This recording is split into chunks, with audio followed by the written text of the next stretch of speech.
이 예언의 힘은 K씨가 단순한 경제 발전이나 군사적 진보만을 말한 것이 아니라는 점에서 더욱 강해진다. 그는 연구자들조차 오늘날까지도 의문을 품는 여러 요소들이 결합된 깊은 변화를 묘사했다. 집단적 저항, 적응력, 사회적 규율, 그리고 그가 드물다고 여긴 운명의식이 그것이다. 그는 분열과 전쟁으로 얼룩진 이 지역이 통계로만 측정할 수 없는 무언가를 지니고 있다고 기록했다. K씨는 세계가 내부 문제들로 분산되어 있을 때 이 전환이 시작될 것이라고 말했고, 주요 강대국들이 동시에 붕괴하는 동안 한반도가 주목받게 될 것이라 했다. 그의 말에 따르면 이 과정은 빠르고 예상치 못하게 일어나며 많은 정부가 상황을 인식하는데 시간이 걸릴 것이라고 했다. K씨는 이 부상이 조용히 시작된다고 했다. 처음에는 즉각적인 관심을 끌지 않는 내부 움직임들로 구성될 것이며, 역사적으로 분리되어 있던 양측이 공개적으로 드러내지 않은 채 협력하기 시작한다고 그는 묘사했다. 이 초기의 결속은 공식적인 연설이나 공개 협정에 의존하지 않을 것이라고 했다. 그것은 기술적, 과학적, 전략적 환경에서 조용히 시작되며 실용적인 결정들이 카메라 밖에서 이루어질 것이라고 했다. 그는 한반도가 겉보기에는 국경을 유지하더라도 하나의 기능적 유기체처럼 행동하게 될 것이라 했다. 이 조용한 협력은 그의 예언에 따르면 안보, 경제, 그리고 미래 동맹 형성에 직접적인 영향을 미치게 될 것이다. 예언은 이러한 변화가 세계가 국내 문제에 몰두해 있는 동안 중단 없이 진행된다고 계속 말한다. K씨는 전통적인 강대국들이 사회적, 정치적으로 동시에 붕괴되어 외부 사건에 영향을 미칠 능력을 상실하게 될 것이라고 묘사했다. 그는 이러한 국가들의 내부 불안정이 전 세계적인 공백을 만들어내며 그 공백은 빠르게 채워져야 하고 그 누구도 한반도의 부상을 막을 수 없을 것이라고 했다. K씨는 이 시기 동안 한국이 핵심 분야에서 안정성과 효율성을 보여주며 세계적 혼란 속에서 국제적인 주목을 받게 될 것이라고 강조했다. 이 예언의 영향력은 K씨가 묘사한 세계의 반응을 통해 더욱 커진다. 그는 각국 정부가 한반도를 놀라움, 망설임, 때로는 안도감으로 바라보기 시작할 것이라고 말했다. 국제적 혼돈 속에서 세계는 빠르고 안전하며 명확한 결정을 내릴 수 있는 지역을 찾게 될 것이며, 그 역할을 유일하게 할 수 있는 곳이 한국이라고 그는 믿었다. 그는 이러한 움직임이 외교적 캠페인이나 이념적 대결이 아닌 필요에 의해 발생할 것이라고 했다. 각국은 한반도가 국제적 붕괴의 시대에 유일하게 안정성을 제공할 수 있는 곳이라는 사실을 깨닫게 될 것이라 그는 예언했다. 이 예언 단계에서 가장 도발적인 지점은 K씨가 이 움직임의 상징적 중요성을 묘사하는 방식이다. 그는 한반도의 부상을 전 세계가 역사적 전환의 시작으로 해석하게 될 것이라고 말했다. 지금까지 이 지역을 무시해온 사회들이 이제는 국가 재편성의 본보기로 새로운 기준으로 바라보게 될 것이라 했다. 이 변화는 정부, 과학자, 분석가, 종교 지도자들까지도 놀라게 하며 왜 이 땅만이 번영할 수 있었는가에 대한 전 세계적인 논쟁을 불러일으킬 것이라고 기록했다. 그리고 K씨에게 이 질문은 훨씬 더 거대한 어떤 것의 시작일 뿐이라고 했다. 한반도의 변화는 수십 년간 분단된 두 지역이 공동으로 움직이기 시작하면서 시작된다고 K씨는 예언했다. 공식적으로는 서로 다른 국경과 담론을 유지하더라도 실제로는 하나의 방향으로 작동하기 시작한다는 것이다. 이러한 접근은 공개적 행사나 의례에서 비롯되지 않고 기술적 군사적 위치에 있는 이들의 전략적 결정에서 비롯된다고 했다. 그는 이러한 협력이 외부의 압박과 변화하는 지역 균형 속에서 살아남아야 한다는 인식에 대한 공동 반응으로 태어날 것이라 했다. 이 조용한 결속은 산업, 기술, 물류 영역에서 빠르게 진전할 수 있는 통합 구조를 만들어내게 된다. 기록된 예언에 따르면 이러한 초기 협력은 전 세계적 위기가 강대국들의 행동을 제한하기 시작할 때 더욱 강화된다. K씨는 이때 한반도가 드문 기회를 인식하게 된다고 했다. 다른 나라들이 내부 불안정으로 바쁘게 될 동안 한반도는 수년간 준비해온 경제적, 과학적 기반을 공고히 할 수 있다고 했다. 이는 전례 없는 전략적 도약으로 이어진다고 그는 말했다. 양측은 자원을 공유하고 공동 프로젝트를 확장하며 공개되지 않은 상태로 되돌릴 수 없는 계획들을 전개하기 시작한다.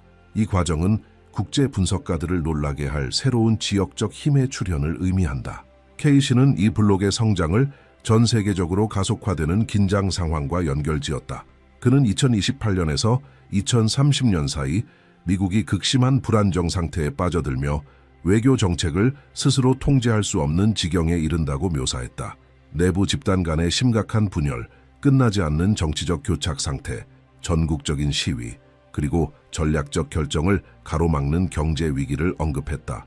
이 시기에 미국은 국제 협약을 유지하거나 새로운 갈등에 효과적으로 대응하는 데 어려움을 겪게 되며 그 결과 다른 지역 강국들이 미국이 담당하던 역할을 대신하게 되는 공간이 생긴다고 K씨는 기록했다. 예언은 중국도 비슷한 위기에 직면한다고 전한다. 그는 중앙정부의 권위를 도전하는 내부 긴장이 커지며 정치적 분열, 지역 간 경제 갈등, 분리주의 운동, 그리고 환경 및 생산 위기와 연결된 인구 압력이 동시에 나타날 것이라 했다. 이에 따라 중국은 해외 활동을 대폭 축소하고 내부 안정에 집중하게 되며 미국과 중국이라는 두 초강대국이 동시에 퇴조하면서 국제 질서는 빠르게 불안정해진다고 예언했다. 이 시기는 K씨에 따르면 주요 강대국들이 지정학적 통제력을 거의 상실하는 시기이다.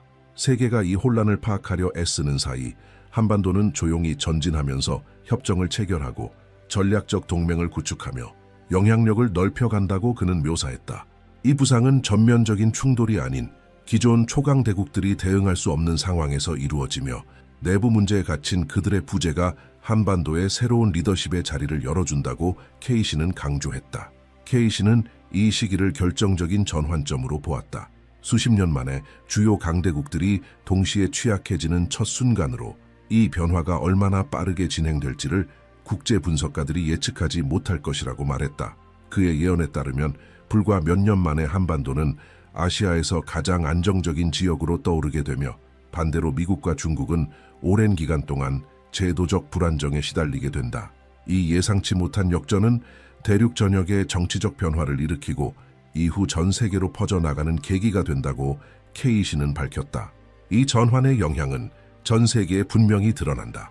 각국 정부는 권력 관계의 흐름이 바뀌고 있다는 것을 자각하게 되며 주변 국가들은 동맹을 재정비하고 외교적 우선순위를 재조정하게 된다. 이 시기 한반도는 안정성과 규율의 상징으로 부각되며 새로운 신뢰할 수 있는 파트너를 찾는 국제협상의 중심지가 된다. 이전까지 불안정한 지역으로 인식되던 이 땅은 이제 지정학적 판도의 가장 중요한 조각으로 받아들여지게 된다.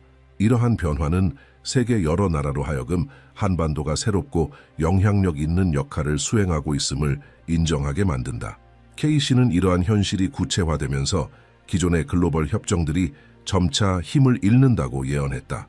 경제 블록들은 재편되고 방위 조약은 재검토되며 국제기구들은 새로운 흐름에 적응하는 데 어려움을 겪는다. 일부 국가는 고립을 선택하고 또 다른 나라들은 새로운 지정학 질서가 확립되기 전에 한반도에 다가가려는 움직임을 보인다. 이 영향력을 둘러싼 경쟁은 더욱 강한 변화를 예고하는 긴장 상태를 만들어낸다.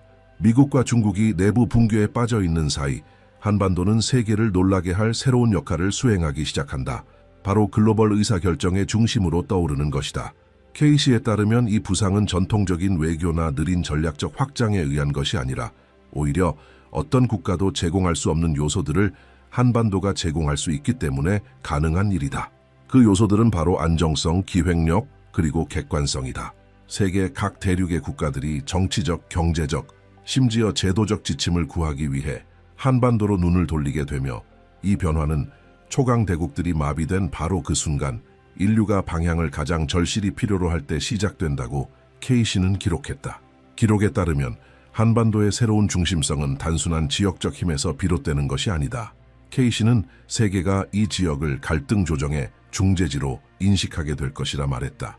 그 이유는 한반도가 글로벌 이념 대립에 얽매이지 않는 중립성과 실용성을 갖춘 유일한 땅으로 보이게 되기 때문이라고 했다. 그는 유럽에서의 동시다발적 위기, 중동의 장기적인 긴장, 라틴 아메리카에 되돌릴 수 없는 분쟁이 전 세계를 신뢰할 수 있는 중재자를 찾아 움직이게 만들 것이라 했고 한반도가 그 요구를 충족시킬 것이라 예언했다. 나머지 국가들이 지속적인 충돌 상태에 있을 때 균형감 있게 행동할 수 있는 유일한 지역으로 한반도가 부상한다는 것이다. 이 예언을 더욱 강력하게 만드는 점은 K씨가 이 권력 이동이 매우 빠르게 거의 국제적 저항 없이 일어날 것이라고 본 점이다.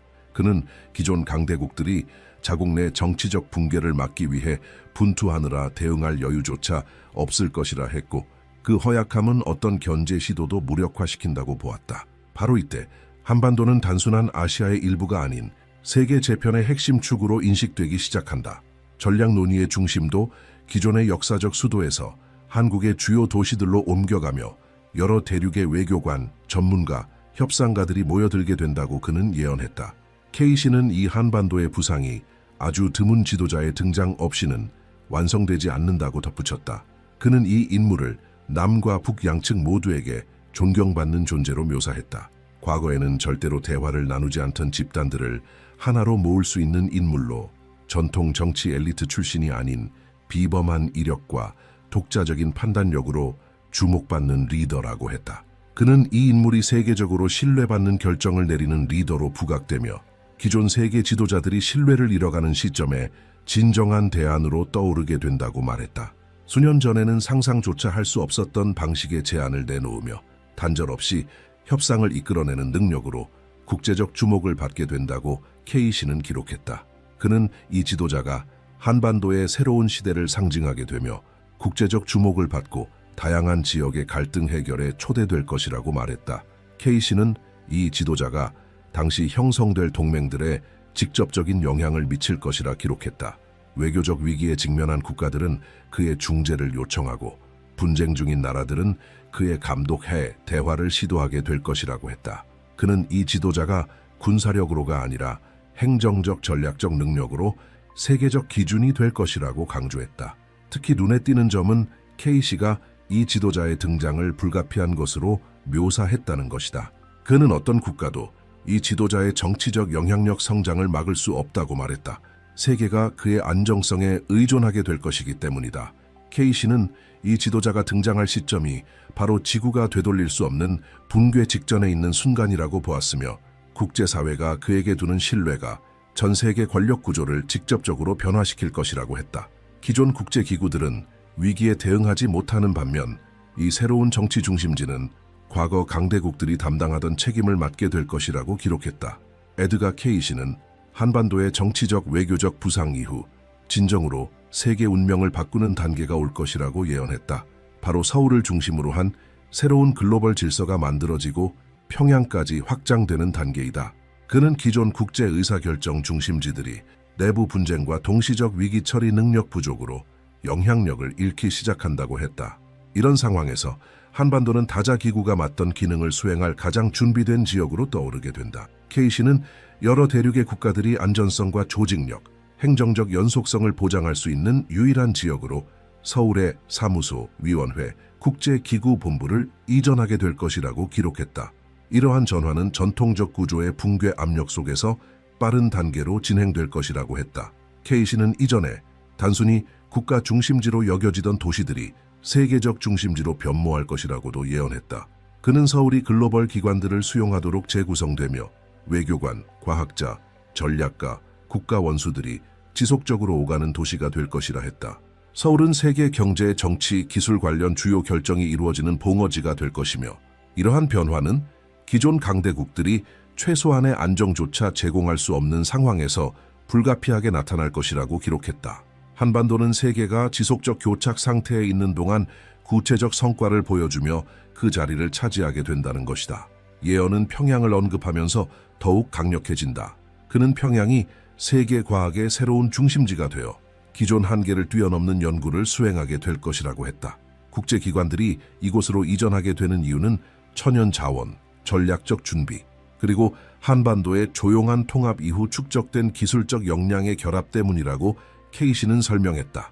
평양에는 물리학연구소, 생명공학센터, 에너지연구소, 글로벌 연구기관들이 자리잡아 전 세계 전문가들을 끌어들이게 될 것이라고 했다. 이러한 환경 속에서 개발되는 새로운 기술들은 세계 경제의 작동 방식을 직접적으로 변화시키게 될 것이라고 기록했다. 케이시는 이 예언에서 가장 충격적인 부분으로 화석 연료 기반의 기존 세계 에너지 모델을 완전히 대체할 새로운 형태의 에너지 출현을 언급했다. 그는 남부의 기술과 북부의 자원의 결합이 전례 없는 에너지 체계를 개발하게 할 것이라고 했다. 이 발견으로 한반도는 절대적 리더십을 확보하게 되며 다른 어떤 국가도 이 과정을 빠르게 재현할 수 없다고 기록했다. K씨는 이 새로운 에너지가 전 세계적으로 채택되어 세계가 한반도에 직접적으로 의존하게 될 것이라고 밝혔다. 그는 이러한 의존이 강제의 결과가 아니라 필요에 의한 것이라고 했다. 에너지 위기에 직면한 국가들은 한반도와 즉각적인 협정을 맺어 새로운 기술에 접근하려 할 것이다. K씨는 한반도가 전 세계 전력 공급, 첨단 시스템, 산업용 장치를 제공하는 중심지가 되어 최근 역사에서 전례 없는 기술적 지배력을 갖게 될 것이라고 기록했다. 한반도는 세계적 에너지 공급망 구축을 주도하며 수년 내에 전체 경제를 재편할 능력을 갖게 된다고 했다. 또한 K씨는 반도체, 인공지능, 통신, 자동화 시스템 등 전략적 핵심 분야에 대한 통제력도 강화될 것이라고 기록했다. 이러한 기술적 우위는 한반도가 글로벌 협정, 규제, 기준 설정에 직접적인 영향력을 행사할 수 있는 기반을 제공하며 다른 국가들은 한반도의 속도에 맞춰 경제를 조정하지 않으면 고립될 수밖에 없다고 했다. 변화는 매우 급격하여 기존 산업 중심지는 영향력을 잃고 서울과 평양이 세계적 기준점으로 부상하게 된다.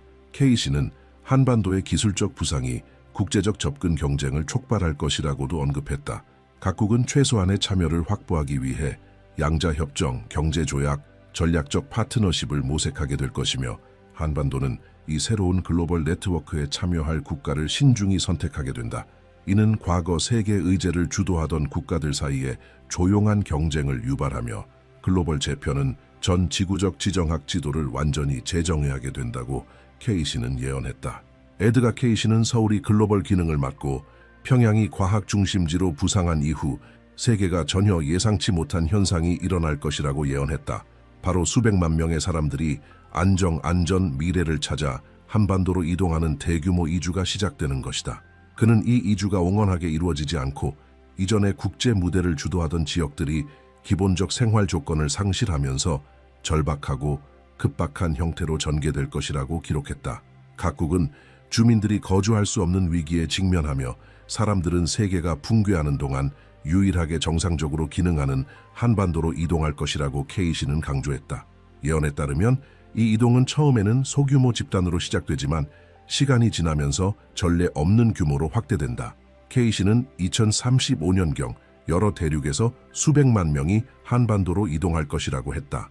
미국 시민들은 정치적 경제적 붕괴 때문에, 유럽인들은 내부 붕괴와 기반 시설 상실 때문에, 아시아인들은 영토 분쟁과 심각한 환경 위기 때문에 이동할 것이라고 했다. 아프리카와 중동 국가 출신들도 생존을 위해 이동하게 되며 이 모든 흐름은 단일 방향으로 진행된다. 이 이주는 질서 정연하게 이루어지지 않는다. 끝없는 대기, 압박받는 국경, 국제 시스템의 무력함 속에서 전개되며 서구 도시들은 몇 년 만에 상당한 인구를 잃게 된다. 가족들은 땅을 떠나고 기업들은 문을 닫으며 전체 지역 사회가 비게 된다. K씨는 이 이동이 한반도가 장기 위기를 견딜 수 있는 유일한 안정적 구조, 기능적 경제, 정치적 안전성을 제공한다는 명확한 인식에 의해 촉발된다고 기록했다. 동시에 한반도 자체도 내부적 도전에 직면한다. 그는 남북 통합 과정에서 갈등이 발생하며 정치적 대립, 행정적 분쟁, 급격한 변화를 받아들이지 않는 집단의 저항이 나타날 것이라고 했다. 이 단계는 고도의 긴장 상태, 산발적 충돌, 이념적 불일치로 특징 지어지며 새로 확보한 안정성을 위협할 수 있다. K씨는 이 시기가 결정적 순간이며 한반도가 진정으로 세계적 위치를 유지할 수 있는 역량을 갖추었는지 시험하는 단계가 될 것이라고 예언했다. 그는 전략적 통합 과정이 내부와 외부 양쪽에서 방해를 받을 것이라고 예언했다. 정치적 집단들은 통제권을 회복하려 시도하고 통합에 반대하는 움직임이 다양한 지역에서 발생하며 심지어 외국 국가들조차 잃은 영향력을 되찾기 위해 한반도 통합 과정에 개입하려 할 것이라고 K씨는 기록했다. 이 시기는 긴장이 고조되어 인적 구조적 피해가 발생할 수 있으며 한반도는 미래를 위태롭게 하지 않기 위해 강력한 조직력과 규율을 보여야 한다고 했다. 그는 이러한 불안정이 최고조에 달하는 순간은 외부 세력이 내부 갈등을 조작해 한반도의 신흥 강대국으로서의 통합을 방해하려 할 때라고 했다. 이때 세계는 외교적 교착 상태에 놓이며 각국은 자국 붕괴를 막으면서 한반도에 압력을 가하려는 조용한 경쟁을 벌일 것이라고 기록했다. K씨는 이 시기가 새로운 질서에서 가장 취약한 순간이며 한반도가 진보를 유지할지 아니면 전 세계 혼란 속으로 끌려갈지 결정되는 중요한 단계라고 강조했다. 가장 결정적인 부분은 한반도의 최종 대응이다. 그는 긴장 속에서도 한반도가 내부 분열 시도를 극복할 수 있다고 했다. 자원, 인구 규율, 기술 발전, 새로 등장한 지도력의 결합이 외부 간섭을 견딜 수 있는 구조를 만들어낸다고 기록했다. 세계가 지나치게 분열되어 효과적인 반대 세력을 조직할 수 없기 때문에 가능하다고 케이시는 설명했다. 기존 강대국들은 자국 붕괴 방지에 몰두하는 사이 한반도는 조용히 힘을 키워가는 것이다. 케이시는 이 격렬한 단계를 거친 뒤 한반도가 더욱 견고해질 것이라고 기록했다. 내부 위기는 점차 완화되고 인구는 새로운 통합 정치 구조를 받아들이게 된다. 이 시기는 가장 격렬한 저항의 종식을 의미하며 빠른 내부 재건 단계의 시작을 나타낸다. 한반도는 세계 안정의 중심지로서의 위치를 확고히 하며 이전 단계에서 예언된 변화를 완성하게 된다. 케이시는 이 시기를 한반도가 지구에서 가장 안전하고 기능적인 지역이 되는 순간으로 보았다. 그는 세계가 여전히 혼란 속에서 생존을 모색하는 동안 한반도는 내부 긴장, 외부 압력, 대규모 이주를 성공적으로 극복할 것이라고 기록했다. 이러한 승리는 그의 예언에서 마지막 단계를 알리는 신호가 되며 한반도는 지구의 최종 균형점으로 자리 잡게 된다. 케이시는 한반도가 가장 위험한 변혁 단계를 통과한 후 세계 미래에서 결정적 역할을 수행할 단계에 도달한다고 했다. 지구가 정치적 불안정, 경제 붕괴, 연속적인 환경 재앙을 겪는 동안에도 한반도는 다른 국가들이 견디지 못할 압력을 견딜 수 있는 유일한 지역이 될 것이라고 기록했다. 그는 이 저항력이 단순히 기술이나 군사 전략에서 비롯되는 것이 아니며 세 가지 근본 요소가 이를 가능하게 한다고 말했다. 지리적 안정성, 자급 능력, 그리고 집단적 심리적 강인함이다. 한반도의 지리적 위치는 다른 어떤 지역도 갖지 못한 이점을 제공한다. 케이시는 이 지역이 대륙 전체를 휩쓸 재난에 덜 영향을 받는다고 했다. 전 세계적으로 강력한 지진, 극심한 폭풍, 파괴적 기후 사건이 발생하겠지만 한반도는 상대적으로 적고 통제 가능한 영향을 받게 된다. 이러한 안정성은 인간 생존의 결정적 요소가 되며 환경 재난이 끊임없이 이어질수록 그 중요성은 더욱 커진다고 케이시는 기록했다. 또한 그는 한반도가 자급자족 수준에 도달하여 세계 무역이 붕괴하더라도 독립적으로 생존할 수 있다고 했다. 첨단 기술, 재분배된 자원, 생산 체계의 재조정이 결합되어 한반도는 외부에 의존하지 않고도 자체적으로 유지될 수 있는 지역이 된다. 농부, 엔지니어, 유통업자, 연구자들이 협력해 인구를 안정적으로 지원할 시스템을 운영하며 케이시는 이러한 자급 능력이 이전에 언급된 대규모 이주의 주요 원인 중 하나라고 기록했다. 하지만 이 예언에서 가장 강력한 요소는 지리나 경제가 아니었다. 케이시는 한반도의 가장 큰 차별점이 역사 속에서 축적된 감정적, 정신적, 심리적 강인함이라고 했다. 그는 이 민족이 전쟁, 침략, 점령, 분단을 겪었지만 정체성을 잃지 않았으며 이러한 특징이 다른 어떤 국가도 모방할 수 없는 내부적 안정성을 만든다고 기록했다. 케이시는 세계가 공포와 혼란, 방향 상실로 뒤엉킨 상황 속에서도 한반도만이 연속적 위기를 사회적 붕괴 없이 견딜 수 있는 인구를 보유하게 될 것이라고 말했다. 이 집단적 힘은 예언에서 가장 위태로운 시기의 결정적 요소가 된다. 케이시는 다른 나라들이 부족, 이주, 정부 붕괴, 인구 갈등으로 내부 분쟁을 겪는 동안 한반도는 질서와 규율, 협력을 유지할 것이라고 했다. 이러한 사회적 안정성 덕분에 한반도는 위기의 마지막 단계에서 세계의 중심이 되어 지구가 구조를 재편하는 동안 인류의 지속성을 보장하게 된다고 기록했다. 케이시는 또한 한반도만이 이러한 예언의 대상이 아니라고 언급했다. 그는 과거 여러 시대의 예언자들이 지구 최동단의 한 지역이 가장 파괴적인 사건을 견딜 것이라고 기록했다고 말했다. 세기를 거친 이러한 반복적 패턴은 한반도가 인류 생존에서 핵심적 역할을 맡도록 예정되었음을 증명한다고 했다. 반복되는 예언적 패턴은 단순한 우연이 아니라 이 지역이 지구 최후의 균형점으로 부상할 사이클의 일부임을 보여준다. 케이시는 글로벌 위기의 가장 어려운 단계를 지나면 세계가 한반도를 중심으로 재편될 것이라고 기록했다.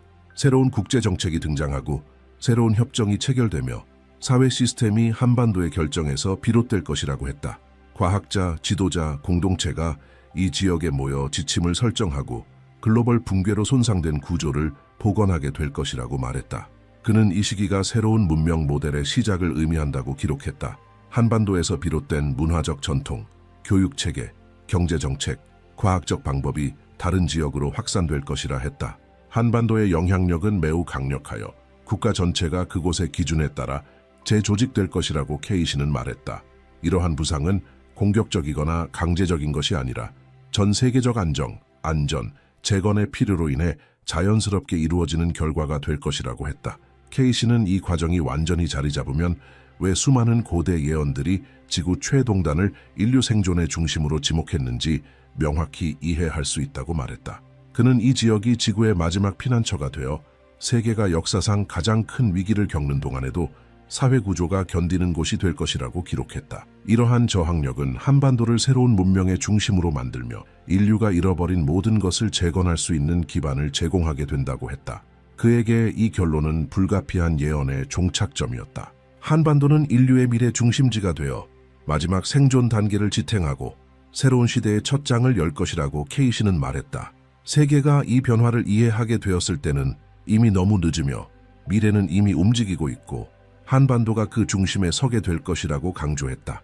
개인적으로 이 미래상을 보면 케이시의 예언은 단순한 정치적, 경제적 패권을 넘어 문화적, 사회적, 심리적 강인함과 자금력, 기술적 혁신이 결합된 종합적 생존 능력에 주목하고 있다는 점이 흥미롭습니다.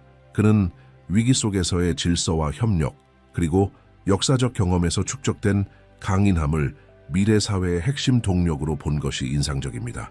이 시나리오는 한반도가 단순한 지역적 강대국을 넘어 세계적 균형과 재건의 중심지가 되는 가능성을 상상하게 합니다.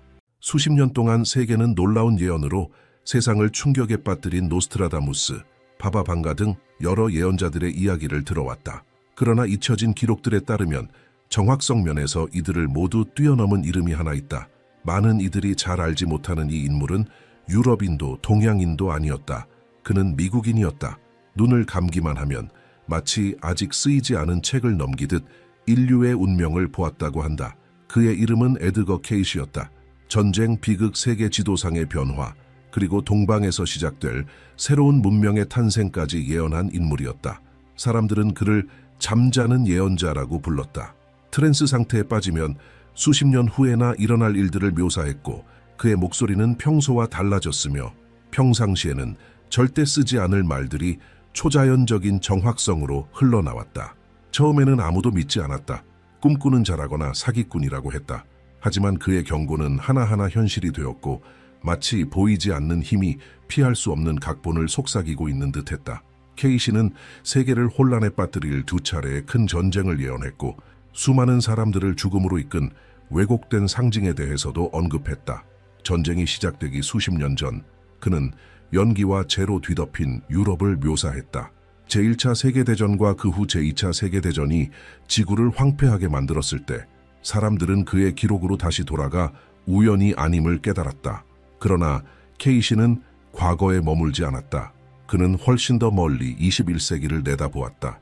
그는 새로운 세계적 위기가 무기가 아닌 가치관에서 비롯될 것이라 했고 세상이 도덕적 영적 혼란 속에 빠졌다가 새로운 균형을 되찾게 될 것이라고 말했다.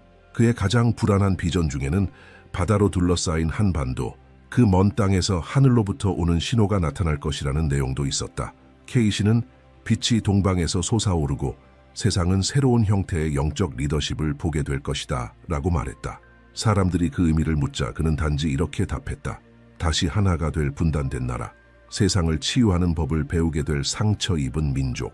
수십 년간 사람들은 이해하지 못했다. 하지만 오늘날 연구자들과 해석자들은 단 하나의 장소를 가리킨다. 바로 한국이다. 전쟁, 가난, 재건을 겪고 이제는 부흥의 상징으로 떠오른 나라. 과연 케이시가 말한 나라는 한국이었을까? 예언자는 폐허 속에서 태어난 평범한 남자, 권력도 왕관도 없이 걷는 자가 동양과 서양을 하나로 잇는 메시지를 전할 것이라고 묘사했다. 그는 처음에 무시당하고 조롱받겠지만 결국 그 징조들이 부정할 수 없게 되었을 때 세상은 그 시간이 왔음을 알게 될 것이다 라고 말했다. 수천 건에 달하는 에드거 케이시의 심령 리딩 중에 묻혀있던 이 비전은 최근 몇 년 사이 정치적 영적 사건들이 그가 말한 내용과 놀라울 정도로 일치하면서 다시 주목받고 있다. 그 당시에는 단순한 한 남자가 트랜스 상태에서 100년 앞을 내다볼 수 있으리라 상상한 이가 없었다. 하지만 그의 예언 한 줄 한 줄에는 인간의 이해를 뛰어넘는 어떤 지식이 담겨 있는 듯했다. 그는 눈에 보이지 않는 힘에 대해 말했고, 인류가 본래의 목적에서 너무 멀어질 때 지구 자체가 균형을 회복하려 할 것이라고 했다. 그리고 오늘날 세계가 다시금 위기와 전쟁, 분열 속으로 빠져드는 지금 케이시의 말은 새로운 의미로 되살아나고 있다. 가장 흥미로운 점은 그가 말한 동방의 선택받은 자가 정치 지도자도 종교적 메시아도 아니라는 것이었다. 그는 새로운 형태의 지혜, 즉 경계와 종교를 뛰어넘는 빛을 가져올 존재라고 했다. 그 빛은 사람들이 과소평가한 작은 나라에서 태어날 것이라 했고, 그 나라는 전쟁으로 폐허가 된 후 세계적 강국으로 변모한 곳이었다. 고통 속에서 재건의 가치를 배운 나라였다. 트랜스 상태에서 케이시는 파괴와 재탄생의 이미지를 놀라운 선명함으로 묘사했고, 이는 그를 지켜보던 이들조차 두려움에 빠뜨렸다. 그는 대륙이 움직이고 바다가 도시를 덮치며 제국들이 내부로부터 무너지는 것을 보았다. 21세기를 정신적 혼란과 가치 전도의 시대로 묘사했으며, 인간이 자신의 의식보다 기계를 더 신뢰하게 될 것이라 말했다. 또한 진실이 왜곡되고 가장 순수한 목소리들이 침묵당하는 시대가 올 것이라 했다. 많은 학자들은 이것이 바로 우리가 살고 있는 시대를 묘사한 것이라 보고 있다. 연결되어 있으나 의미를 잃은 세계. 케이시는 지구가 인간의 혼란에 명확한 신호로 응답할 것이라 말했다. 그는 자연재해들이 바로 인간의 균형 상실을 바로잡기 위한 도구가 될 것이라고 했고, 지구가 다시 균형을 요구하는 시기가 올 것이라 했다. 영혼의 소리를 외면하는 인간에게 자연은 비명을 지를 것이다 라고 그는 경고했다. 그리고 이러한 징조를 무시하는 나라는 단순한 경제적 붕괴가 아니라 도덕적 몰락을 겪게 될 것이라 했다. 그는 두려움을 조장하지 않았다. 단지 경고했을 뿐이다. 인류가 조화에서 멀어지고 있으며 그 대가는 매우 클 것이라고. 수많은 예언들 가운데서도 가장 신비롭고 흥미로운 것 중 하나는 케이시가 말한 동방의 각성에 대한 것이었다. 그는 세상의 반대편에서 빛이 솟아올라 사람들의 의식을 비추고 잃어버린 것을 회복시키는 장면을 보았다고 했다. 그의 말에 따르면 서방이 스스로의 오만에 무너질 때 동방은 잊힌 길을 드러낼 것이다. 이 말은 학자들이 그것을 대한민국과 연결짓기 시작하면서 더욱 주목받게 되었다.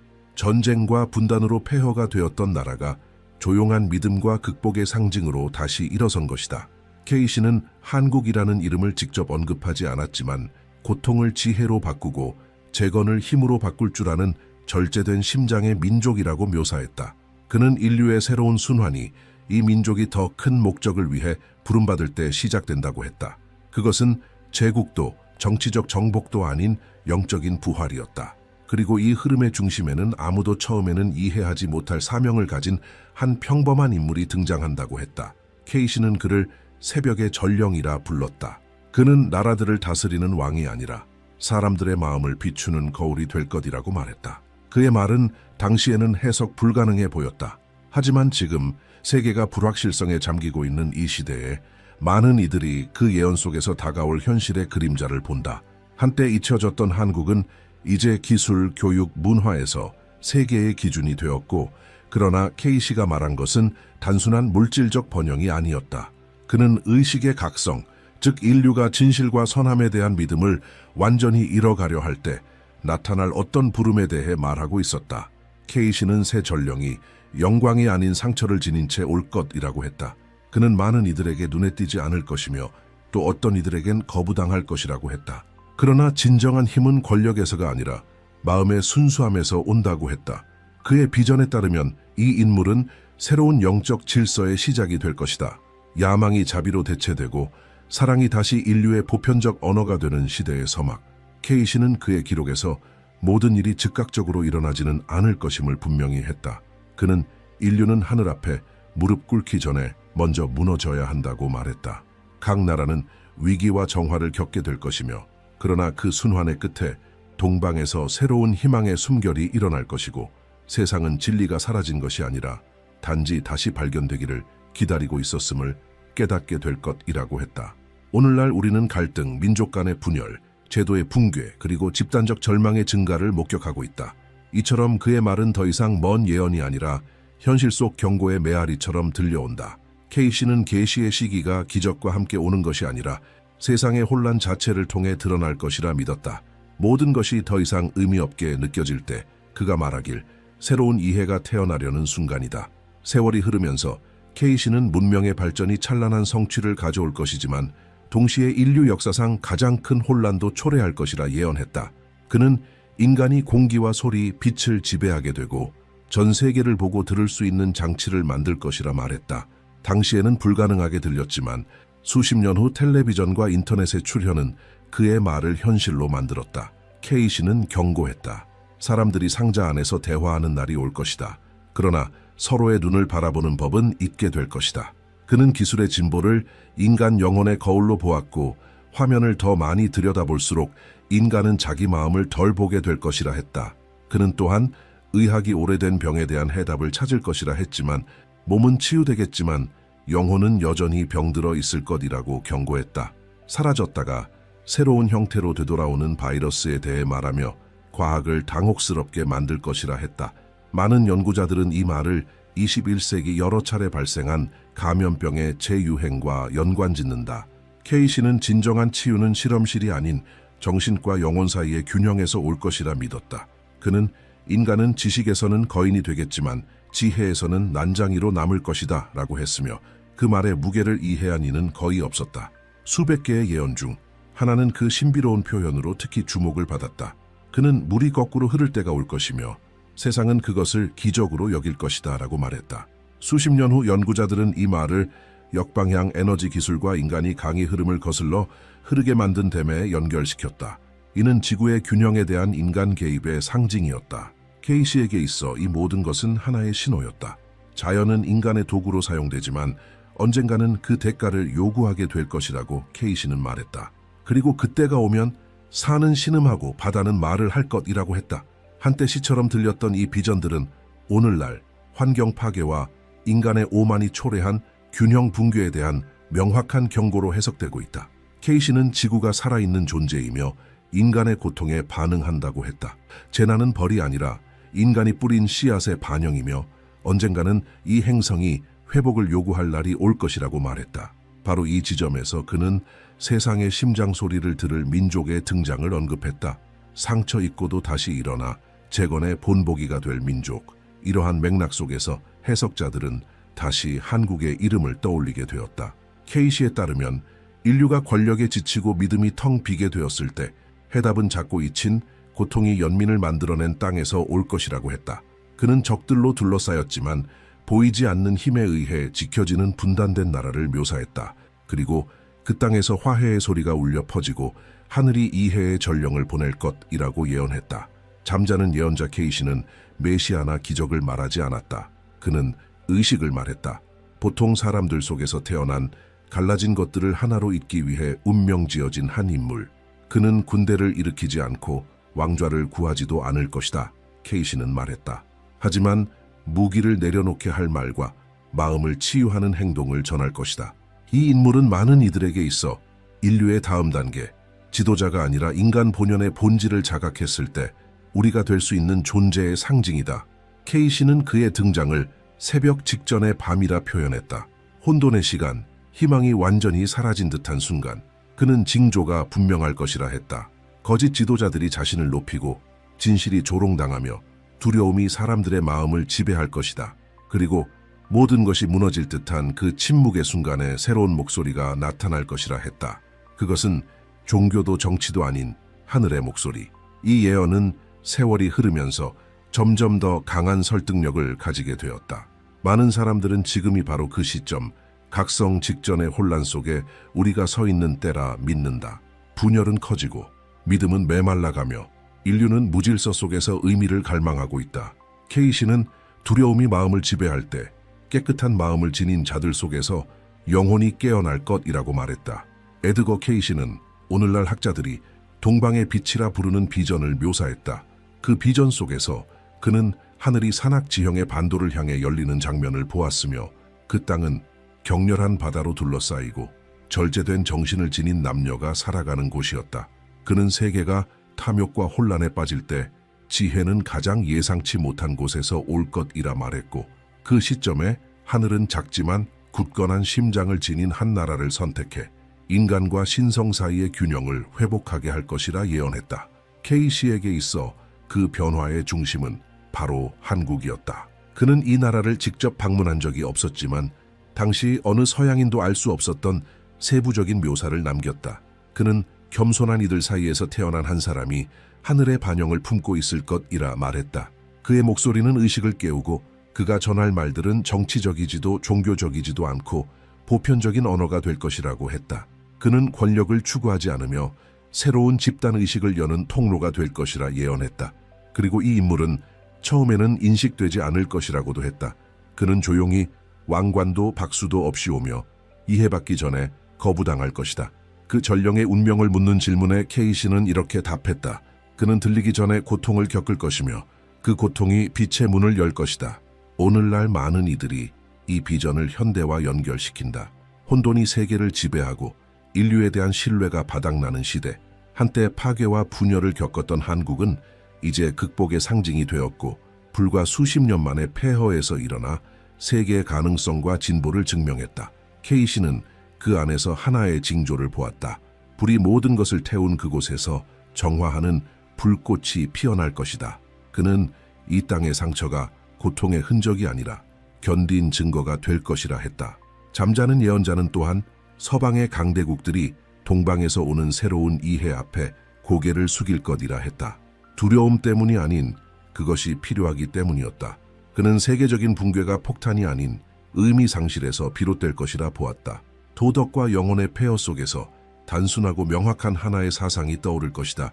인간은 육체이기 전에 영혼이라는 것, 이 기억을 일깨울 목소리는 세상이 과소평가한 한 곳에서 나온다고 했다. 해석은 갈린다. 어떤 이들은 케이시가 영적 지도자를 말한 것이라 보고, 또 다른 이들은 동방에서 시작되어 전 대륙으로 퍼질 집단적 각성의 시작이라 해석한다. 그러나 모든 해석에 공통된 하나의 점이 있다. 바로 그 묘사에 완벽하게 들어맞는 나라가 한국이라는 것이다. 상처 입고도 재건되었으며 분단된 채로도 견뎌온 민족, 영토는 작지만 문화, 기술, 그리고 이제는 영성에 이르기까지 거대한 영향력을 지닌 나라. 케이시는 이 영향력이 국경을 넘어설 것이라 했고, 세상의 눈이 해답을 찾기 위해 동방으로 향할 것이라 예언했다. 그는 또한 그 시간이 오면 세상이 두 가지 징조를 보게 될 것이라 했다. 첫 번째는 혼돈, 전쟁, 분열, 불확실성과 두려움. 두 번째는 진실을 편의보다, 믿음을 무관심보다 선택하려는 한 민족의 등장. 그리고 그 중심에는 한 사람이 일어설 것이라고 했다. 구세주로서가 아니라 하나의 상징으로 그는 새로운 인류를 대표할 것이다. 케이시는 말했다. 군대는 없지만 신념에 힘이 있고 추종자는 없지만 의식을 깨운다. 정치나 경제에서 해답을 찾으려는 이 시대에 케이시의 예언은 진정한 변화가 보이지 않는 차원에서 시작된다는 점을 상기시킨다. 그는 가장 깊은 변화는 정부가 아닌 마음속에서 태어난다고 말했다. 그리고 세계를 구할 것은 한 국가가 아니라 그곳에서 퍼져나가는 하나의 진동, 바로 진실의 진동이라고 했다. 말년의 리딩에서 케이시는 이 혼란의 시기가 새로운 시대의 서곡이 될 것이라 경고했다. 그는 이 시기를 분리의 밤이라 불렀고, 인류는 그 안에서 빛을 인식하는 이들과 어둠을 선택하는 이들로 나뉠 것이라 했다. 그에 따르면 이것은 벌이 아니라 선택이다. 하늘은 누구에게도 강요하지 않는다.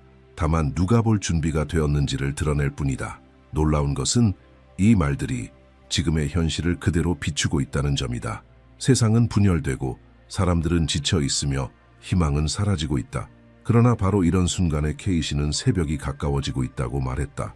절망이 극에 달할 때 변화는 더 이상 피할 수 없는 흐름이 된다는 것이다. 인류는 힘이 아닌 각성을 통해 다시 태어날 것이다. 케이시는 각성에 앞서 완전한 혼돈의 시기가 올 것이라 경고했다. 그는 그것을 불협의 시간이라 불렀으며, 너무나 많은 서로 다른 진실이 들려오는 바람에 아무도 무엇을 믿어야 할지 모르게 될 것이라고 했다. 거짓이 진실보다 달콤하게 들릴 것이며, 사람들은 단지 권력을 위해서가 아니라 의견을 두고 싸우게 될 것이다. 그리고 증오가 대화를 지배하고 불신이 상식이 될 때 그 신호가 드러날 것이다. 그의 말에 따르면 이 시점이 인류 역사를 가르는 가장 위대한 전환의 서막이 될 것이다. 민족 간의 분열, 경제 위기, 신앙의 쇠퇴, 그리고 존재의 공허함, 이 모든 것이 변화의 배경이 될 것이라 케이시는 보았다. 그는 이러한 현상을 영적 정화의 징후로 해석했다. 인류는 침묵 속에서 다시 태어나지 않는다. 자신의 몰락이라는 울림 속에서 태어난다고 그는 말했다. 그는 고대 문명들에서 반복된 하나의 패턴을 지켜보았다. 오만이 붕괴를 앞서고 붕괴는 항상 갱신을 예고한다. 케이시에게 지금 벌어지는 일들은 결코 우연이 아니다. 모든 혼돈은 새로운 것을 위한 준비다. 그가 남긴 가장 인상 깊은 비전 중 하나에서 케이시는 인류가 두 갈래 길로 나뉘는 순간을 묘사했다. 한쪽에는 희망과 믿음, 각성을 선택하는 이들이 있고 다른 쪽에는 두려움, 부정, 통제를 붙잡는 이들이 있다. 그는 이것을 위대한 분리라 불렀다.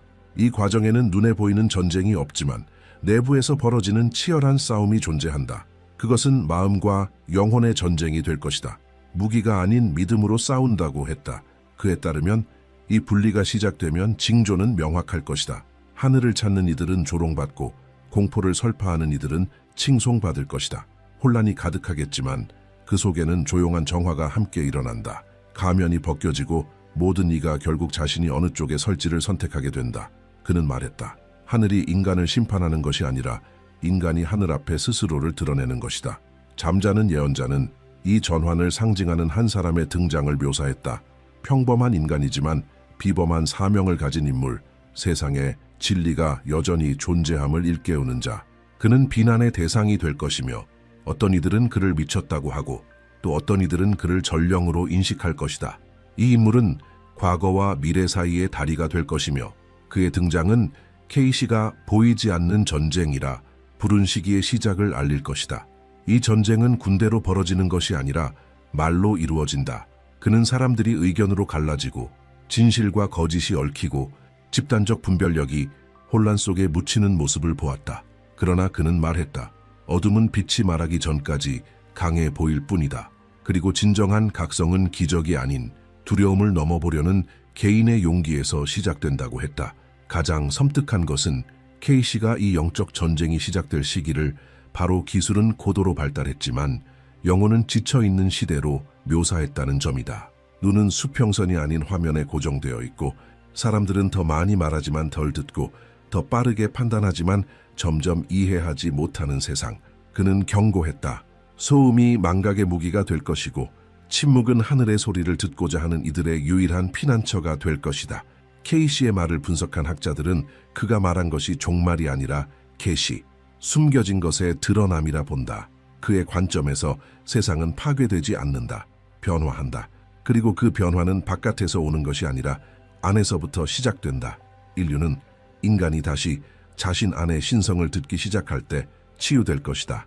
에드거 케이시는 종말이 파괴가 아니라 계시가 될 것이라 말했다. 인류는 모든 숨겨졌던 것들이 드러나는 시기를 지나게 되며 그 격변의 끝에서 새로운 세계가 탄생할 것이라 했다. 그 세계는 힘이 아닌 의식에 의해 이끌릴 것이며 무너진 도시들이 지혜의 중심이 되고 과거에 적대하던 민족들이 지식을 나누며 새로운 영적 이해가 고요한 파도처럼 퍼질 것이라 보았다. 하늘은 땅을 어둠에 남기지 않을 것이다. 케이시는 말했다. 믿음을 간직한 이들의 마음속에 빛을 밝힐 것이다.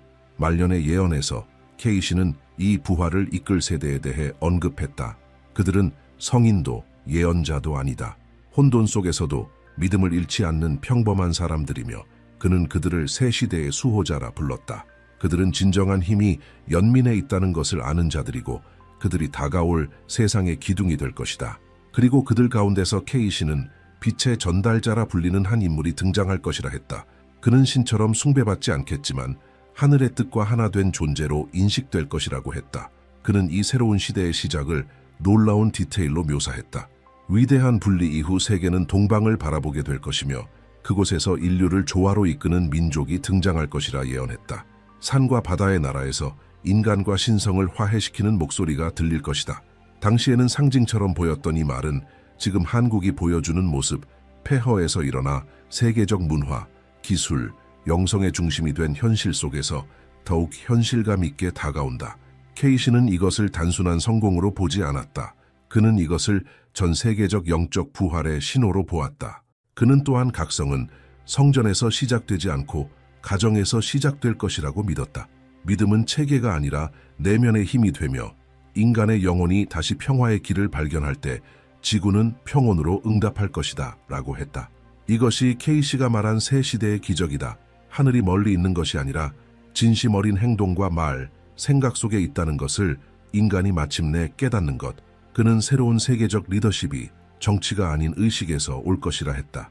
지혜로 다스리는 이들은 왕관을 쓰지 않을 것이며 조용히 섬길 것이다. 변화는 강요가 아니라 모범을 통해 이루어질 것이고 이 진동이 확산되면 지구 전체가 다시 숨을 쉴 것이라 했다. 이것이 그가 남긴 가장 희망적인 비전이었다. 스스로와 화해한 인류. 그러나 케이시는 또한 경고했다. 새 빛의 눈부심은 보려 하지 않는 자를 눈멀게 할 것이다. 많은 이들이 변화를 거부할 것이며 권력과 탐욕, 공포로 유지되던 옛 세계를 지키려 할 것이다. 그러나 케이시는 말했다. 변화하지 않는 것은 결국 시간에 의해 사라진다. 낡은 체계는 무너지고 그 폐허에서 새로운 질서가 솟아오를 것이다. 영적 원리에 기초한 질서. 이는 강제로 주어지는 것이 아니라 폭풍 뒤의 새벽처럼 자연스럽게 찾아온다. 그리고 누군가 이 모든 일이 언제 일어나느냐고 묻자 케이시는 단 하나의 문장으로 대답했다. 사람이 하늘에서 왔음을 기억할 때 짧지만 영원을 담은 말이다.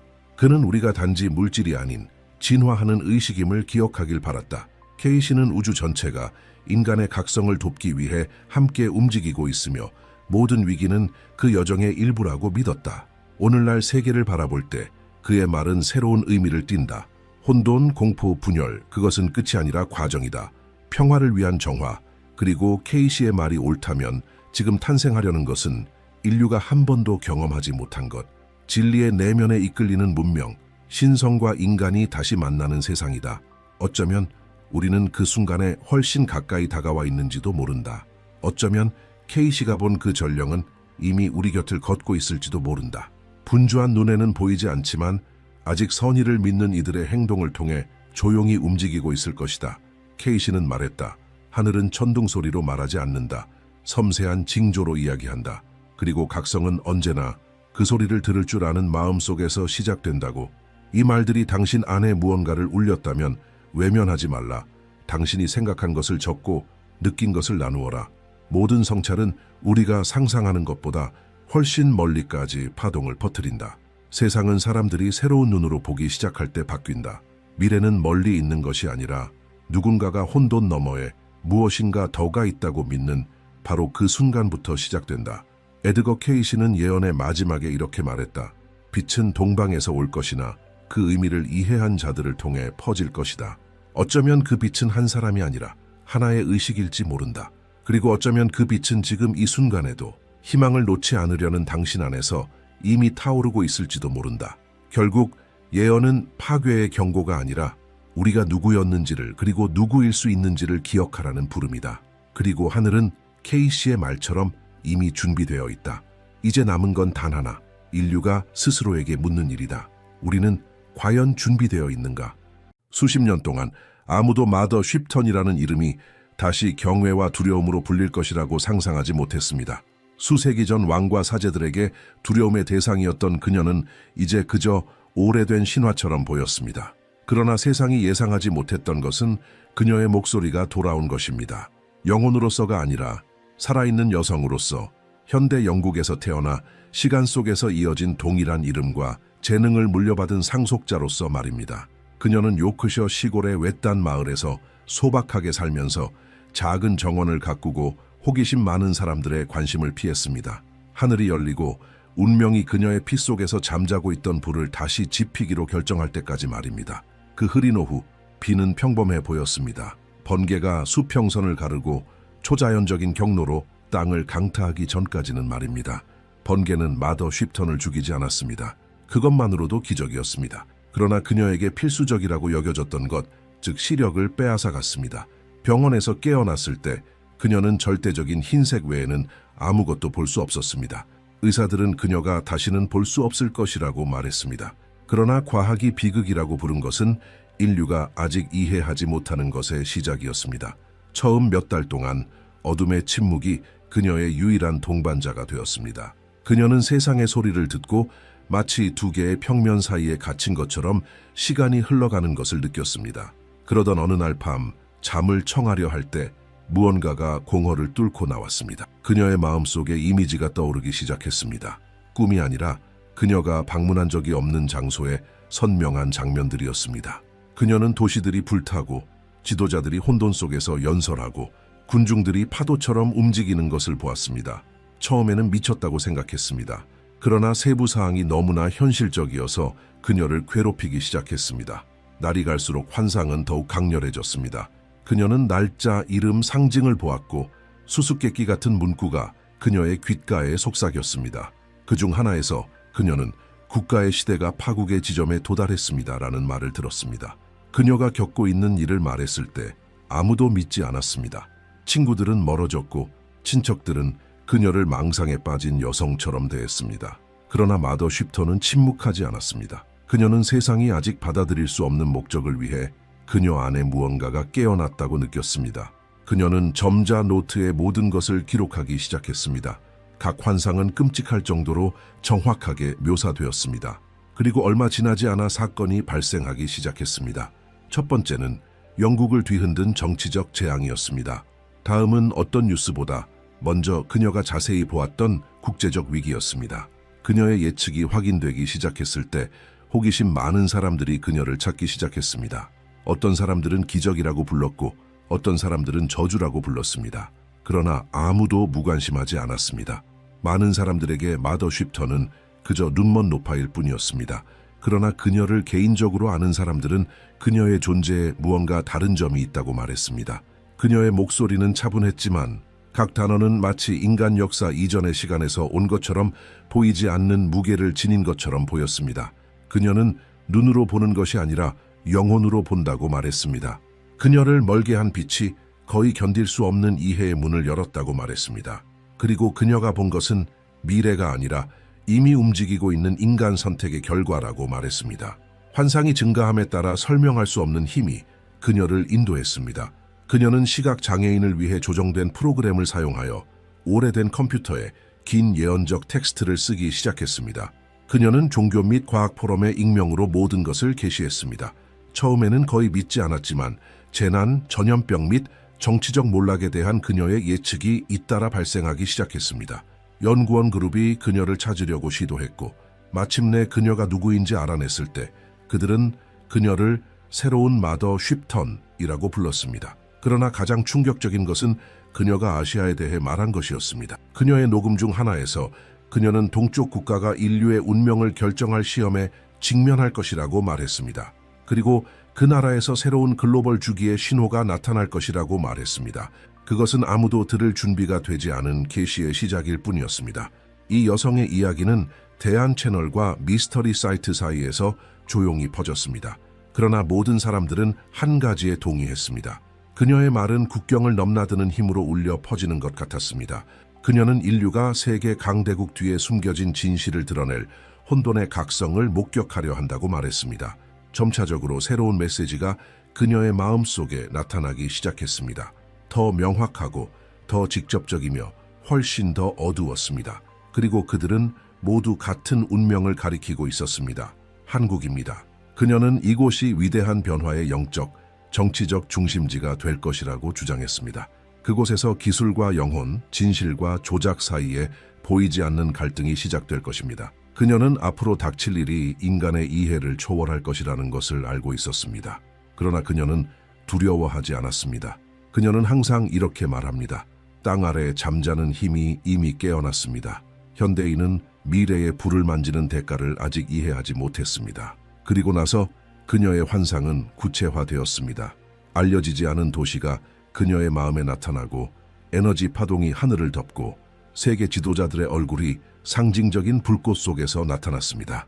주기가 반복되려 하고 있었고 그녀는 예언 페이지에 새겨질 다음 이름이 한국의 이름이 될 것이라는 것을 알고 있었습니다. 고요한 새벽에 그녀는 번개 이후 그녀와 함께했던 목소리를 다시 들었습니다. 기록된 것은 다시 이루어질 것입니다. 라고 에테르 소리가 말했습니다. 그 말 직후 그녀는 세계 지도가 불타는 것을 보았습니다. 중앙에서 유럽이 떨리고 동쪽에서는 알려지지 않은 힘이 일어나기 시작했습니다.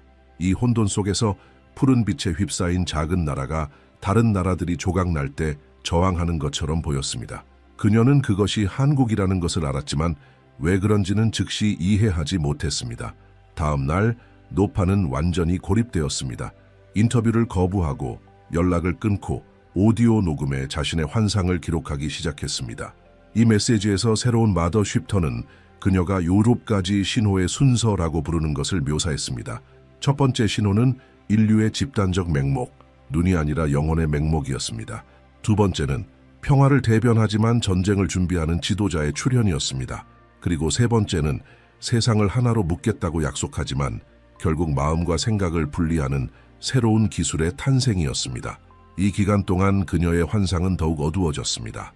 그녀는 세계가 블록으로 나뉘고 강대국이 영토와 영향력을 놓고 다투고 사람들이 예상치 못한 땅에서 피난처를 찾는 것을 보았습니다. 그녀의 메모에서 그녀는 가장 충성스러운 추종자들조차 두려워하게 만든 무언가를 썼습니다. 제국은 무기가 아니라 내부의 약점으로 무너질 것입니다. 그리고 가장 먼저 무너지는 것은 자신이 통제하고 있다고 믿는 제국일 것입니다.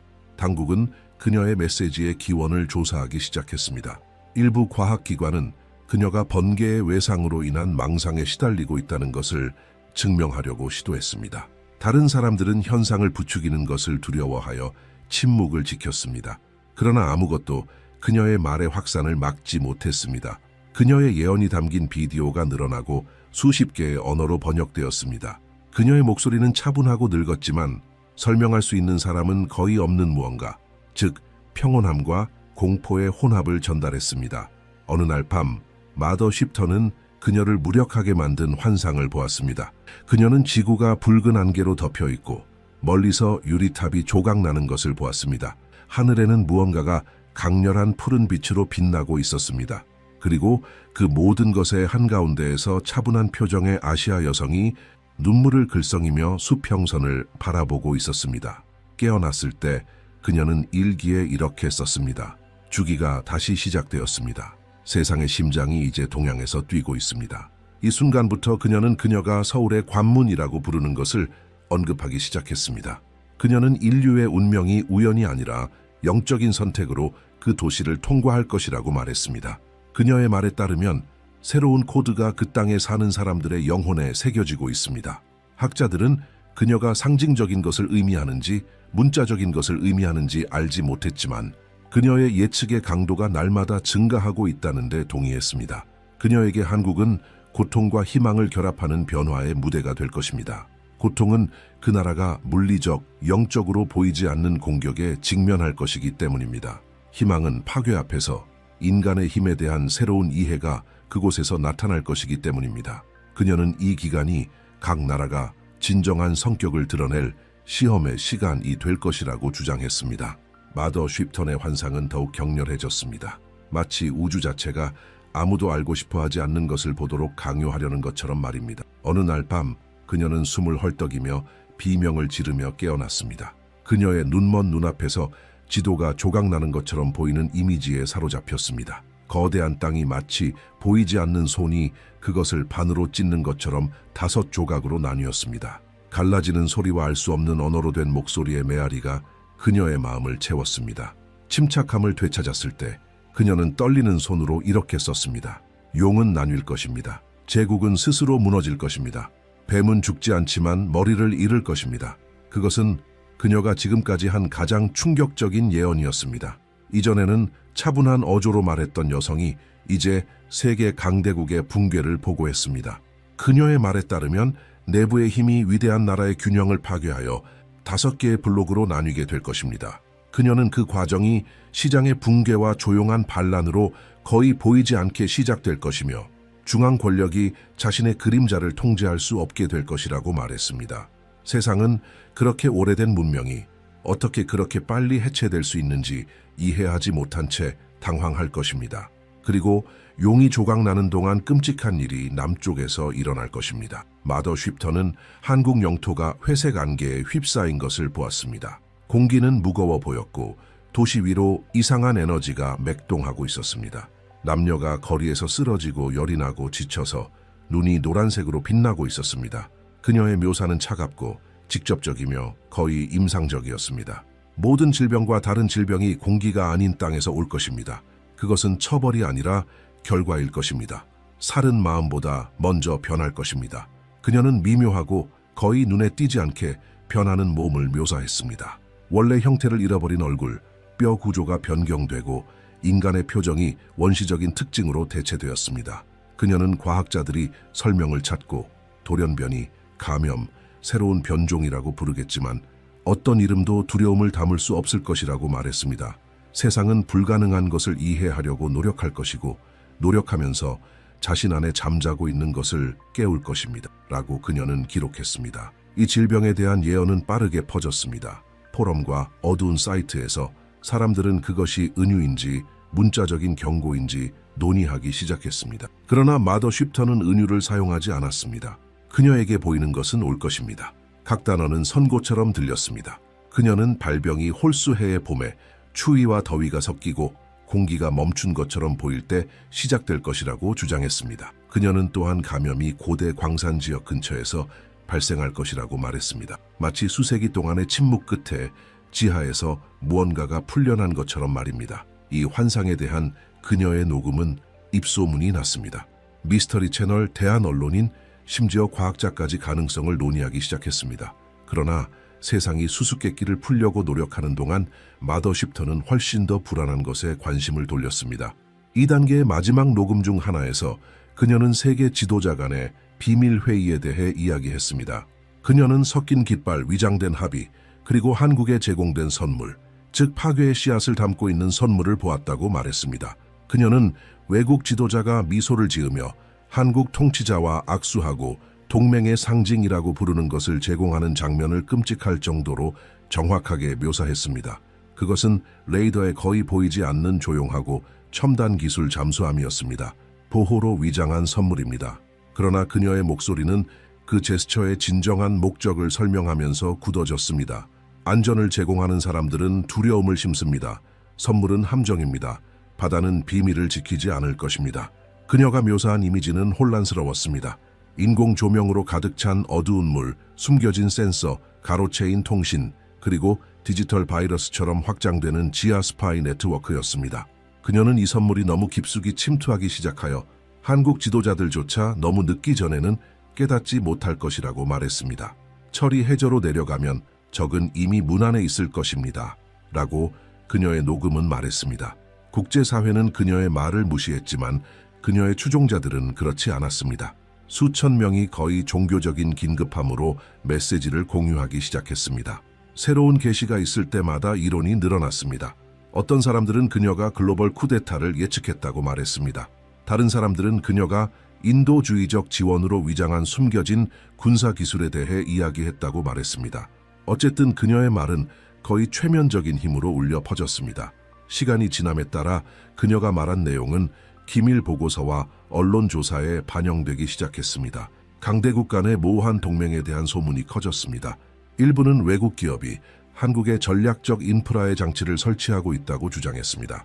모든 것이 우연의 일치처럼 보였지만 정부 자체가 그녀가 몇 달 전에 묘사한 것과 정확히 같은 방식으로 군사 파트너십을 발표할 때까지는 말입니다.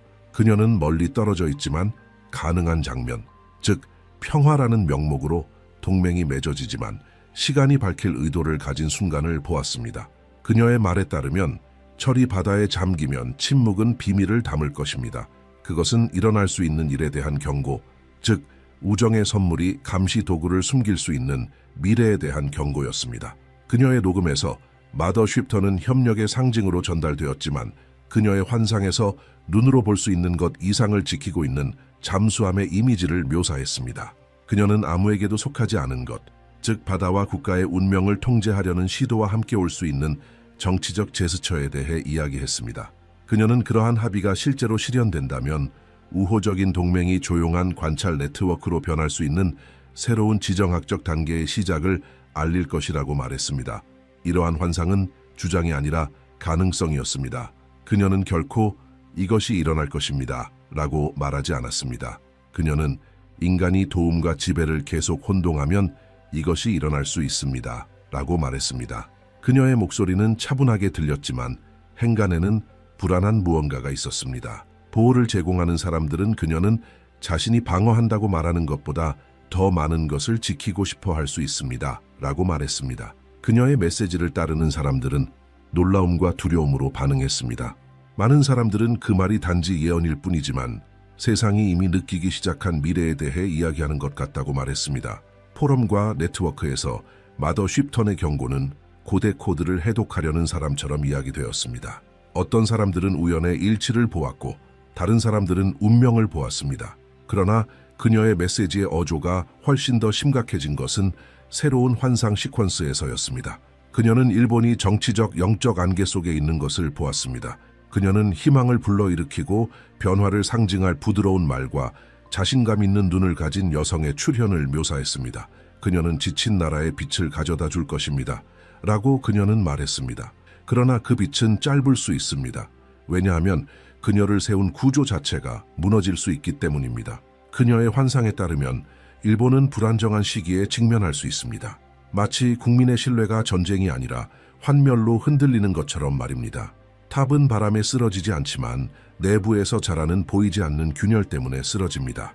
마더 쉽턴은 이름이나 정확한 날짜를 밝히지 않았습니다.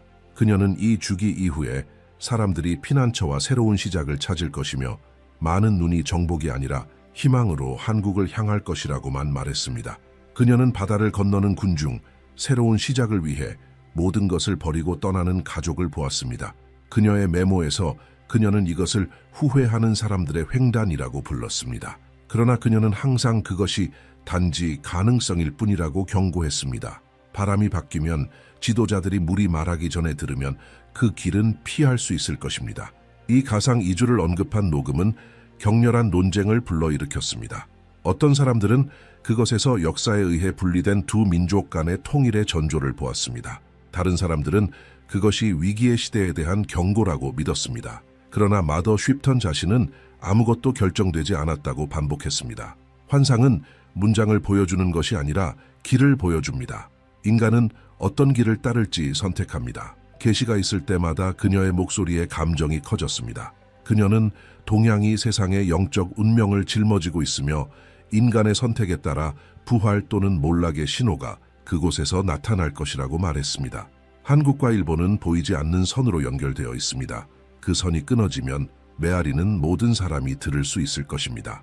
마더 쉽턴의 새로운 환상에서 시간은 구부러지는 것처럼 보였습니다.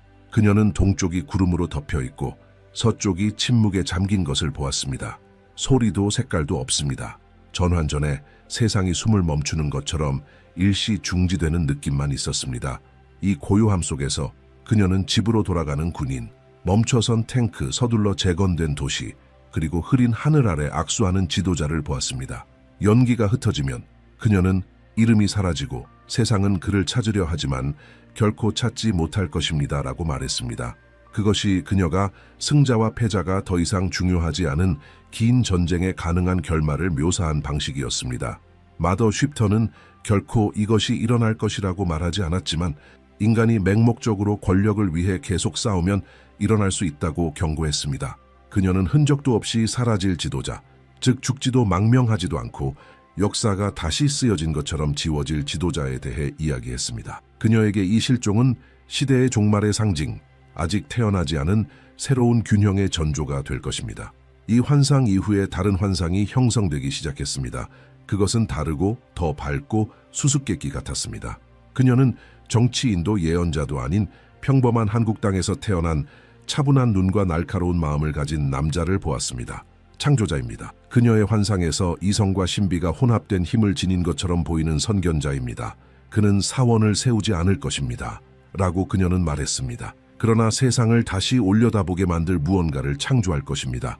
마테오 쉽테어는 발명품, 보이지 않는 것과 유형적인 것을 결합하는 기계, 그리고 경제뿐만 아니라 사람들이 자신의 의식과 연결되는 방식을 바꾸는 기술에 대해 이야기했습니다. 유물이 빛과 침묵에서 태어날 것입니다. 라고 그녀는 말했습니다.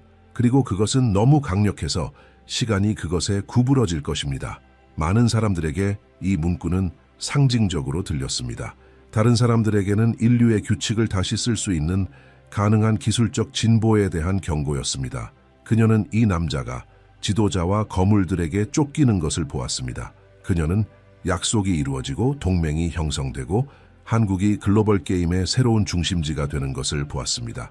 그러나 그녀의 말에 따르면 운명은 여전히 열려 있었습니다. 그가 선을 선택하면 세상은 부활을 볼 것입니다. 그가 권력을 선택하면 디지털 노예를 볼 것입니다. 각 문구는 불확실한 미래에 직면한 도덕적 균형처럼 들렸습니다. 이 단계의 녹음은 가장 많이 논의되었습니다. 수천 명의 청취자들은 그녀의 말이 이미 신호를 보내기 시작한 무언가를 예상하는 것 같다고 말했습니다. 아마도 첫 번째 단계가 이미 취해졌을 것입니다. 라고 일부는 썼습니다. 다른 사람들은 예언은 경고이지 확실성이 아니라는 것을 상기시키면서 분별력을 요구했습니다. 마더 쉽터는 항상 같은 방식으로 대답했습니다. 미래는 달려오지 않습니다. 먼저 우리가 그것을 받을 자격이 있는지 관찰합니다. 마더 쉽턴의 마지막 환상에서 공기는 마치 시간 전체가 인간의 결정을 기다리는 것처럼 진동하는 것처럼 보였습니다. 그녀는 숨겨진 실험실, 지하방에서 깜박이는 빛, 코드로 가득 찬 화면을 바라보는 엔지니어와 군인을 묘사했습니다. 그녀는 모든 무기를 쓸모없게 만들 정도로 강력한 신비한 발명품이 그곳에서 태어날 수 있다고 말했습니다. 몸을 파괴하기 위해 만들어진 것이 아니라 의식을 지배하기 위해 만들어진 보이지 않는 도구입니다. 귀가 듣지 못하는 소리가 만들어질 것입니다. 라고 그녀는 말했습니다. 시스템을 잠재우고 두려움을 깨우는 힘입니다. 이 환상은 이전의 모든 환상과 달랐습니다. 그녀는 그것을 침묵의 무기라고 불렀습니다. 그녀의 말에 따르면 그것은 폭탄도 바이러스도 아니지만 세상이 1초 만에 건설한 모든 것을 지울 수 있는 전자 창조물입니다. 이 에너지가 공기를 만지면 그녀는 위성이 침묵하고 통신이 중단되고 인간은 침묵이 무엇인지 기억할 것입니다. 라고 주장했습니다. 그러나 마더 쉽터는 항상 분명히 했습니다. 아무것도 결정되지 않았습니다. 그것은 경고이지 비난이 아닙니다. 그녀는 권력에 대한 욕망이 지혜보다 우선한다면 위험이 현실이 될 것이라고 말했습니다. 그녀의 녹음에서 선견자는 또한 보이지 않는 위험, 즉 배신에 대해 이야기했습니다. 그녀는 그러한 무기가 실제로 개발된다면 많은 국가의 탐욕을 불러일으킬 것이라고 말했습니다. 13개의 깃발이 비밀리에 움직일 것입니다. 라고 그녀는 속삭였습니다. 그들은 군대와 함께 행진하지 않지만 미소와 변장으로 행진할 것입니다. 그녀는 관광객, 엔지니어, 외교관, 심지어 친구로 도착하지만 숨겨진 의도를 가진 외국인을 보았습니다. 공격은 외부에서 오는 것이 아니라 내부에서 올 것입니다. 라고 그녀는 말했습니다. 이러한 환상에서 마더 쉽터는 느리고 조용하고 조직적인 침투 가능성에 대해 이야기했습니다. 주의가 산만한 정부, 깨지기 쉬운 동맹, 그리고 파트너로 제시되는 적입니다. 안전이 일상이 되면 위협은 정문으로 환영받을 것입니다. 그녀는 이 가능성을 한국의 가장 큰 도전, 즉 눈에 보이는 전쟁이 아니라 기술과 정보의 그림자 속에서 벌어지는 보이지 않는 전쟁으로 보았습니다. 그러나 그녀의 말은 절망이 아니었습니다. 각 경고 속에는 약속도 있었습니다. 모든 어둠에는 목적이 있습니다. 라고 그녀는 말했습니다. 그것은 여전히 빛을 볼 수 있는 사람이 누구인지 증명하기 위해 존재할 뿐입니다. 그녀는 가능한 글로벌 위협에 직면하더라도 한국이 운명을 되돌리는데 결정적인 역할을 할 것이라고 믿었습니다. 그녀의 환상에 따르면 군사력이 아니라 도덕적 용기로 이끄는 갱신운동이 그곳에서 나타날 수 있습니다. 그녀의 마지막 메시지 중 하나에서 그녀는 한국 국민에게 직접 말하는 것처럼 보였습니다. 당신은 벽이자 거울입니다. 당신이 저항하면 세상이 저항할 것입니다. 당신이 항복하면 세상이 무너질 것입니다. 감정으로 가득 찬 이 말은 청취자들 사이에서 퍼졌습니다. 많은 사람들은 그것이 기술이나 정치에 대한 예언일 뿐만 아니라 인간의 가치, 즉 믿음, 충성심, 분별력에 대한 예언이라고 느꼈습니다. 그녀의 녹음을 분석한 학자들은 많은 예언자와 달리 현대 마더 쉽터는 절대적인 날짜나 재앙에 대해 이야기하지 않았다는 것을 알았습니다. 그녀의 환상은 조건부였습니다. 마치 운명이 여전히 쓰여지고 있는 것처럼 말입니다. 그녀는 가능한 선 피하거나 바꿀 수 있는 미래에 대해 이야기했습니다. 인간은 운명이라고 믿는 것을 씁니다. 라고 그녀는 말했습니다. 그러나 운명은 다시 씁니다. 그녀의 삶의 마지막 날에 그녀의 메시지는 더 평온하고 거의 영적이 되었습니다. 그녀는 부활한 한국, 당열에서 힘을 찾을 국민, 그리고 여전히 지혜의 길을 선택할 수 있는 인류에 대해 이야기했습니다. 지배하려는 사람들은 잃을 것입니다. 봉사하기로 선택한 사람들은 살아남을 것입니다. 그녀의 말은 예언과 기도를 혼합하는 것처럼 보였습니다. 마더 쉽턴의 녹음은 여전히 울려 퍼집니다. 기술, 권력, 믿음에 대한 그녀의 경고는 계속해서 논쟁을 불러일으키고 있습니다. 어떤 사람들은 그녀의 말이 영적인 은유라고 믿고 다른 사람들은 다가오는 새로운 시대의 전조라고 봅니다. 그러나 모든 사람들은 한 가지에 동의합니다. 그녀의 메시지에는 각 사람 안에 울려 퍼지는 무언가, 즉 운명이 돌에 새겨진 것이 아니라 인간의 선택에 의해 형성된다는 조용한 기억이 있습니다. 그렇기 때문에 각 비디오가 끝날 때마다 내레이터의 목소리는 듣는 사람에게 반성하도록 초대합니다. 미래는 예언자에게만 속한 것이 아니라 그것을 건설하는 각자에게 속합니다. 각 시청자가 자신이 느끼는 것을 말하고 자신이 믿는 것을 공유하고 모든 예언은 궁극적으로 침묵이 영원해지기 전에 변화를 요청하는 메시지라는 것을 전달하십시오.